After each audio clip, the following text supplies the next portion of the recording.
Now, if I remember correctly, in 2020 and almost 2021, Haiti had started having its own fair share of troubles. In fact, an assassination took place. Many people were caught, mercenaries were caught. I think this was the genesis of the problems in Haiti. And today, Haiti, we're looking at gang wars and violence, and which has led to the president to stepping down, and several other issues, happening in Haiti. And one would wonder really what exactly it is that has caused Haiti to get to this point. Well, let me just give you, according to a report by the BBC sometime this week, residents of Pentonville, a wealthier area of the city, are shaken after their most violent day so far in the country's spiraling security crisis. More than a dozen bullet-ridden bodies laid in the streets and victims of the latest gang rampage. As well as early morning killing spree, the home of a judge was also attacked, a clear message to the country's elites vying for power. All this is what supposedly happened in a safe part of that town. Now, UNICEF's executive director, Catherine Russell, has called the situation in Haiti horrific and likened it to the post-apocalyptical, I beg your pardon, film called Mad Max. Yes. Certainly, you know that the latest violence in Port-au-Prince is a reminder that if any were needed, the Haitian remains closer to anarchy than stability. In other words, it looks like there's not going to be any peace in sight anytime soon for Haiti. But my guest is joining me from the United Kingdom. Ndu Brian Lunga, who is a political analyst, is joining us via Zoom. Hopefully he can turn on his video so we can see him well. And he's going to be talking to us about what's been happening in Haiti. But I want to take it back to that assassination that happened, I think in 2020, if I'm not mistaken. Ndu, it's so good to have you join us. Good evening. Good evening, Mary. Thank you ever so much for having me, and thank you very much for your invitation. Good afternoon and evening to the listeners as well. The story in Haiti, I think, would go back slightly further than July 2021, when Javier Moselle was killed, when he was assassinated. It slightly goes backwards than that, but we'll get the full context as we go. Mm-hmm. Yeah, so most importantly, tell us exactly, for those who do not know what happened during that assassination attempt, paint us a picture for the average, viewer and listener to understand what transpired back then.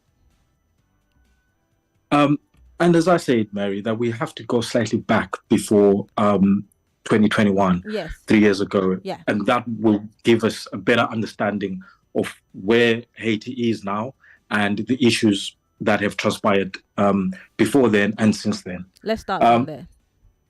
And the way we have to go back is we have to go back way into when Haiti received independence in 1804.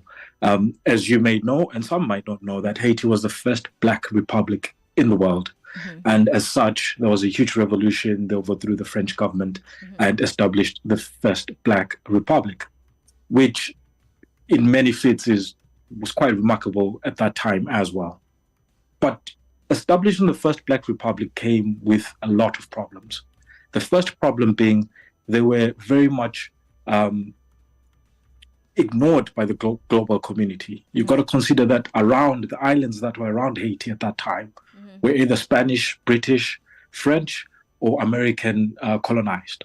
Therefore, they were isolated, and it meant that everything that Haiti had to do had to be internal. And the other problem that came with that as well is they had to pay reparations to France, because France deemed that it was unfair that a republic was established. Mm-hmm. As a result, they lost a lot of trade. And I think it goes back to about 40% of sugar that was coming into Europe at that time, mm-hmm, was controlled by the French coming from Haiti. Mm-hmm. So Haiti had to pay close to about $30 billion over a century to try and pay back those reparations to France for France losing their business. It seems very minor, but in the context of a very small sort of island, cast in the middle of nowhere to a degree, and being isolated will cause a lot of problems. Delivery of food, you can't import food, you can't export food, you can't grow your economy. This is where the problems start. We further compound them into 1915 when the first assassination happened for prime minister in Haiti. The American soldiers came and occupied Haiti for 22 years as a strategic naval base for America. And those 22 years, they established a security system, a security apparatus that then went on to become the key to elections over the next few years. And this is where we get to where we are today, where that security apparatus that used to control and be the one that had political influence right across Haiti has all but collapsed. And the collapse of that has led to the streets being essentially ruled by the gangs that we see today. One would really wonder what these gangs really are fighting for. Yes, you painted a picture, but the level of violence, I mean, with the report that the BBC has put out, it's saying it's sending a message to the elites. Obviously, these are the people who lead in Haiti. But what would that message be, and why does it have to be this violent? The message that's coming from the gangs, in my perspective, and from the general perspective of a lot of people that are in Haiti at the moment and Haitians outside of Haiti, is that the gang leaders are not very genuine. Their interests are not genuine. And Jimmy Chazier, the butcher, who is the instrumental gang leader amongst the three main gang leaders right now in Port-au-Prince, is a person that has been involved in a lot of extortion, has been involved in a bit of drug trafficking, a lot of things that have gone wrong over the past few years. He's been the key of it. A disgraced former police officer who now is looking for retribution, who now is looking for a safe way out. And this is why they don't want anyone else who will not give them a safe passage to say you will not be tried for your crimes over the past few years. So whatever it is that they're seeking, one, it is not genuine at all. Secondly, whatever they are seeking has to do with power, influence, and control within the island. One would now think, because of course I think it was last week, if I'm not mistaken, when it was announced that someone stepped down in the midst of all of the chaos, and so it looks like there is not necessarily a clear path towards what's going to happen next, who's going to be in charge of the elections and the process in itself, if there will be any peace for the process of an election to even take place in the first instance. How can this chaos even be quelled? Where do they begin to handle this issue? If you're telling me that even the guys who are in the gangs, who are supposedly fighting for freedom, also have some sort of political undertone, or they're not being as truthful as they should be to the cause that they seem to be fighting for? Very interesting question, I think, because everything else that has sort of been tried over the past few weeks, over the past few months, is almost collapsing. CARICOM, which is the Caribbean Community of States that gets together similar to your SADC, ECOWAS, they've tried to get together and try and formulate something. And one of the resolutions they came up with was to have a council of 7 to 9 figures within Haiti that can come together and sort of rule the country over the next few months as they look into a transition of having elections. Another resolution that was mooted was having the Kenyan police force come in and sort of try and be the peacekeepers under the UN banner, under the CARICOM banner, and try and be the peacekeepers and help as a neutral state. This has all been rejected. Kenya has said in order for them to go into Haiti, they first want elections to be held. One of the most vocal at the moment is Gay Philippe. Gay Philippe leads the National Awakening Sovereignty of Haiti. He's very ambitious to take over. He's very eager, he's very ready. The problem is there political will and is there political leadership within the country that can give him that safe space to operate and change what he needs to change. Okay. I think the first and foremost part has to be the security has to be resolved within the country. That means they need to ask for external help. CARICOM needs to either talk to the UN or member states that they trust that can bring in police force or an army that can come in and slow down the violence that is taking place at the moment. Because the gang leaders are clearly not doing it for liberation if they are terrorizing the citizens and the people in Port-au-Prince. Where are the people on this? Because I've seen pictures of, people, dead bodies. I've seen people in hospitals. I've seen not very nice pictures coming out from Haiti. Where do these people stand in this case? I mean, I can tell on the one hand that there's, that fear that's running through people. But if the people themselves don't stand up for themselves, knowing also that these so-called freedom fighters or gangs are jostling just for power and not necessarily caring about the people. Where do the people come in here? Where do they stand? What happened? What's the fate of the people of Haiti in the midst of all of this chaos and the jostling for power? I think one of the most tragic things with what's happening in Haiti now is that not only is it just a political crisis, it has morphed into a very serious humanitarian crisis as well. We have to also take into consideration that about 6-7 years ago, Haiti had a very terrible earthquake that displaced a lot of people, that left a lot of people with serious food insecurity issues. This has continued right through with the economic and political turbulence that is happening. In simple facts, at the moment, the people are very hungry. And in their hunger, it is very difficult to stage a fight against gangs who are heavily armed, have taken over police stations, have burnt police stations, have killed people right around the neighborhood, and have caused a lot of turmoil and tragedy within the area. It is very difficult to fight them.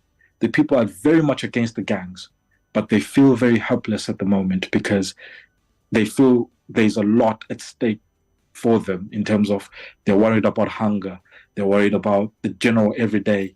A lady unfortunately lost her husband, not to sound too graphic, who was killed and burnt by one of the gangs when he was coming back from work. Oh gosh. So people are scared to go out. People are scared to do anything.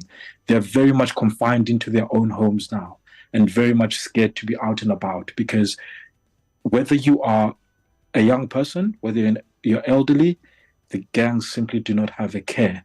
If you are in their path and in their way, you will be shot in some cases. There are many who think that if France were still, in Haiti, this wouldn't have happened. There are also those who are on the other hand saying maybe France has a hand in it. What are your thoughts?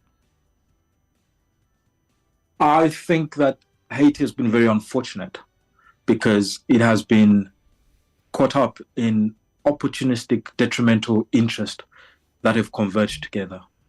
You have internal interest and external interest. And those have come together, and in coming together, they've more or less led to a turbulent economic and political situation since 1804.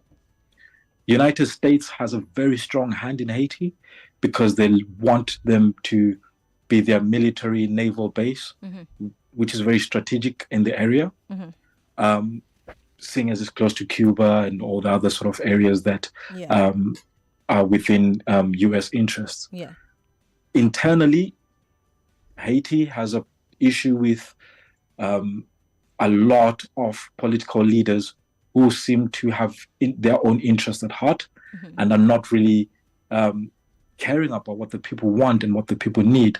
Therefore, it leads to a lot of distrust between the political elite and the voters.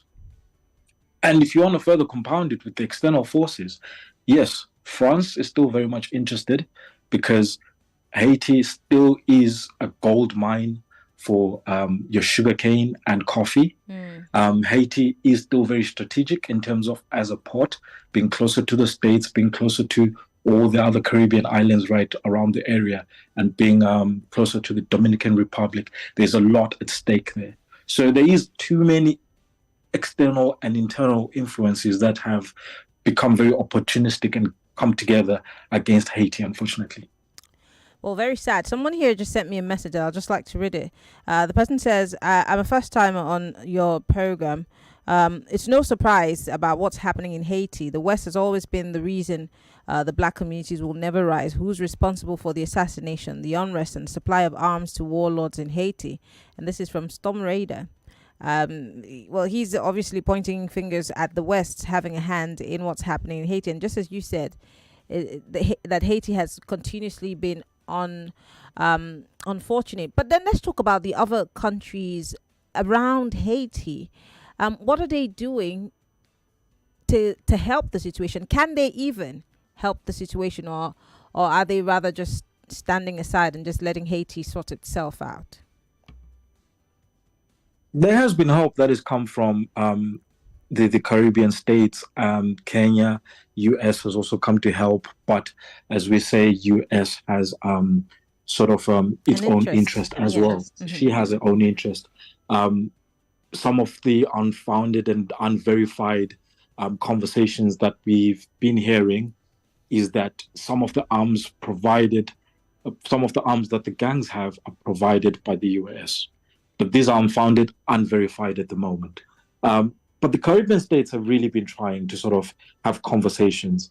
They're trying to really push a transitional Haitian government that will consist of this sort of 7 to 9 political influences within the Haitian community. The problem, though, that we have with that 7 to 9 people coming together to essentially be the president is that they all have their own different interests. Therefore, this is why these talks are breaking down. The talks lasted for, there were talks in Jamaica a few days ago that lasted up to 7 hours and involved 40 stakeholders from the Haitian community. They tried to really strike a deal to really find that base where they can come together and have stability. But at the moment, it is fruitless, and they are struggling to come up with a deal that can satisfy both parties internally and both parties externally. I'm going to go on a break. Brian is our guest. He is a political analyst. And when we come back from the break, of course, my phone lines are blinking. Everybody wants to talk about what's happening in Haiti after the break.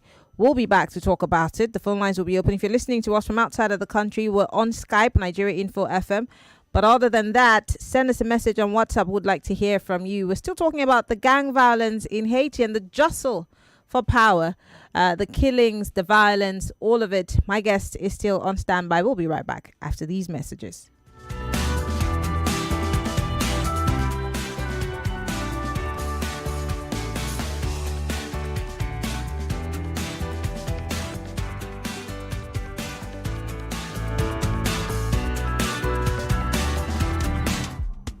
Introducing the essence of true authenticity in fragrance. Wazobia perfume, the correct scent, a unique blend that captivates the authentic spirit of Nigeria, now available in both perfume and body spray. Designed for everyone.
Thank you ever so much, Mary, and thank you to your listeners as well. Thank you. All right, Lagos. Well, we're going to move away quickly from Haiti to talk about health. Vitabiotics is in the studio, and we're going to be looking